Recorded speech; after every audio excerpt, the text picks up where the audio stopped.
На барање на Министерството за животна средина и просторно планирање, владата на почетокот на февруари ја почела постапката за обезбедување на заем од меѓународните финансиски институции за воспоставување на регионални системи за управување со отпад во југоисточниот, Вардарскиот, Пелагонискиот, југозападниот и Полошкиот регион. За оваа цел ќе бидат неопходни 55,3 милиони евра, со кои ќе може да се започне изградбата на основната инфраструктура за управување со отпад, информираат од Министерството.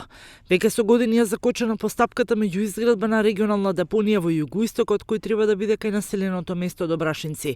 Таму според планот треба да се донира и обработува отпадот од сите 10 општини од југоисточниот регион, откако ќе се прави селекција на истиот. Се претпоставува дека во југоистокот годишно се фрла над 20.000 тони биоразградив отпад. 10 општини од југоистокот во 2012 одлучија да преговараат со австриската компанија ASA International како единствена фирма што се јави на објавениот конкурс, а преку конкретен диалог се полага разликите и се прецизира условите под кои требаше австриците да влезат во бизнисот со управување на отпадот.